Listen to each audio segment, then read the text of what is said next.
অত্যন্ত উৎসাহ উদ্দীপনা আছে। মানুষ তার গণতান্ত্রিক অধিকার ভোটটা মানুষ প্রয়োগ করতে চায়, কিন্তু এরই ভিতরে গতকাল রাত্রে অনেকগুলো অনাকাঙ্ক্ষিত ঘটনা ঘটেছে যা আমরা বিভিন্ন নিউজ মাধ্যমে দেখেছি, এবং গাড়িতে বসেও আমি নিউজ মাধ্যমে দেখছিলাম যে একই ধরনের ঘটনা অনেক জায়গায় ঘটছে কিছু রাজনৈতিক দল বা তাদের সদস্যদের দ্বারা। আমরা প্রত্যাশা করছি যে আইন শৃঙ্খলা বাহিনী তারা গত রাত্রেও চেষ্টা করেছেন, আজকেও নিশ্চয়ই তারা তাদের সেই চেষ্টা অব্যাহত রাখবেন যাতে মানুষ জনগণ একটি শান্তিপূর্ণ অবস্থায় তাদের ভোট প্রদান করতে পারেন। কারণ গত এক যুগেরও বেশি সময় ধরে মানুষ এই অধিকার থেকে বঞ্চিত ছিল। মানুষের মধ্যে অত্যন্ত উৎসাহ উদ্দীপনা আছে।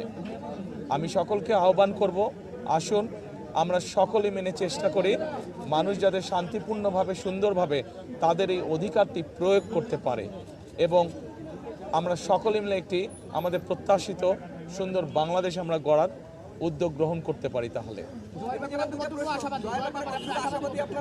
জয়ের ব্যাপারে আমরা আলহামদুলিল্লাহ আমরা কনফিডেন্ট, আমরা আশাবাদী জয়ের ব্যাপারে।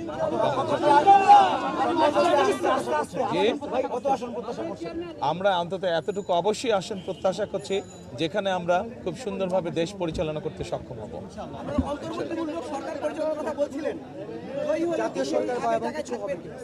আমরা বলেছি যে আমরা যে সকল রাজনৈতিক দলকে একসাথে নিয়ে আমরা আন্দোলন সংগ্রাম করেছি, আমরা চাই আমরা কম বেশি সকলকে নিয়ে একসাথে দেশ পরিচালনা করতে। না, সারা দেশের খবর আমি এখনো পাইনি, আমি মাত্র অফিসে আসলাম। আমি 5 ঘন্টা অতিবাহিত হয়েছে, কিন্তু আমি তো ঘুরছিলাম এতক্ষণ, বিভিন্ন জায়গায় আমি গিয়েছিলাম, কাজে আমি খবর নিতে পারিনি।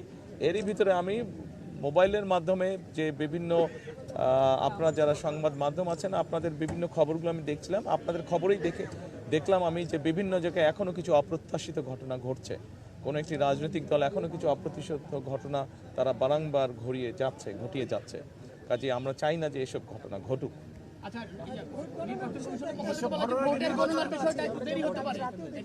কেন ভোট গণনার ভিতরে আশঙ্কা? আমরা মনে করি যে মানুষ যদি বেরিয়ে আসে, সাধারণ মানুষ, এই দেশের মালিক হচ্ছে মানুষ, এবং তারা যদি বেরিয়ে আসে, তারা যদি তাদের অধিকার প্রয়োগ করে, ভোট সংখ্যা যত বেশি বাড়বে, ভোটারের সংখ্যা যত বেশি বাড়বে, আমরা বিশ্বাস করি যে সকল ধরনের ষড়যন্ত্রকে প্রতিহত করা যাবে।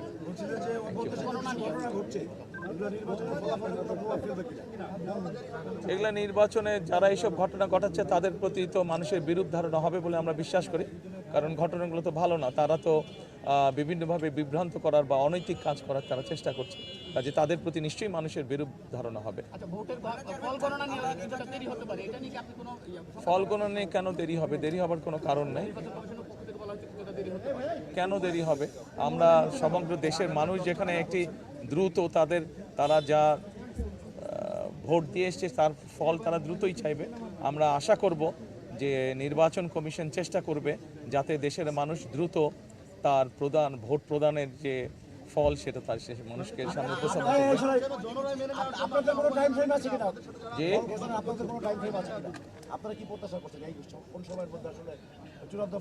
দেখুন, আমরা 91 সালে দেখেছি নির্বাচন, আমরা 96 সালে দেখেছি, 2001 সালে আমরা নিরপেক্ষ নির্বাচন দেখেছি। স্বাভাবিক একটি তো সাধারণ টাইম ফ্রেম তো আছে। আমরা প্রত্যাশা করব যে সেই টাইম ফ্রেমের মধ্যেই জনগণ রেজাল্ট জানতে পারবে।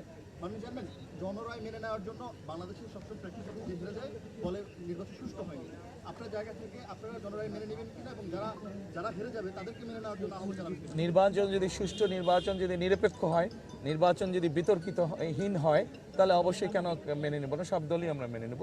কিন্তু অবশ্যই এখানে একটি শর্ত আছে যে নির্বাচন নিরপেক্ষ হতে হবে, নির্বাচন শান্তিপূর্ণ হতে হবে।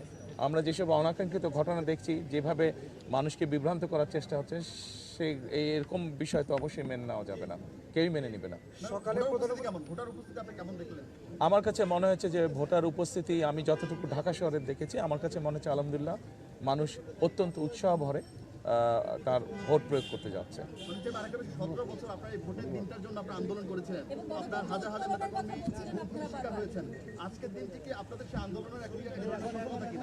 এটা শুধু আমাদের আন্দোলনের সফলতা না, 17 বছর ধরে বাংলাদেশের কোটি কোটি মানুষ, কোটি কোটি ভোটারই ভোট থেকে বঞ্চিত ছিল, ভোট প্রদান থেকে বঞ্চিত ছিল। আমি মনে করি যে এটা সমগ্র বাংলাদেশে যে প্রায় 13 কোটি ভোটার আছে সকলের জন্য একটি উল্লেখযোগ্য দিন, সকলের জন্য একটি স্মরণীয় দিন আজকের দিনটি। ধন্যবাদ, সকালে ভালো থাকবেন। Thank you.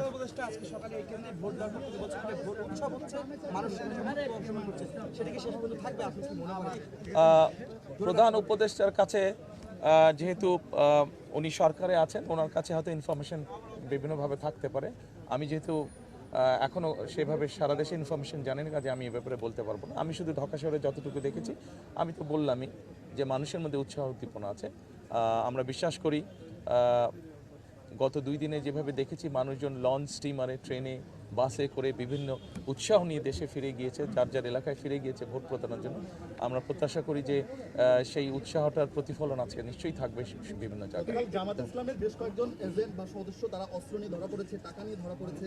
এই বিষয়গুলো নির্বাচনকে আসলে প্রশ্নবিদ্ধ হয়ে আজকে সকালেও আমি কোনো একটা নিউজে দেখেছি, আজকে সকালেও বোধহয় ঘন্টা 2 আগেও এর একই ঘটনা ঘটেছে। ধন্যবাদ সাংবাদিক ভাইরা, ভালো থাকবেন সকলে। আসুন আমরা চেষ্টা করি।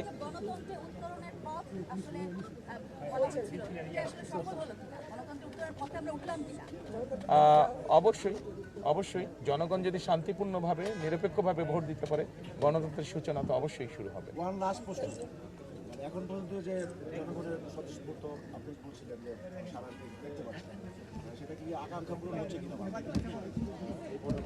এটা বোধহয় too early to make any comments. ধন্যবাদ, ভালো থাকবেন সবাই। আসসালামু আলাইকুম।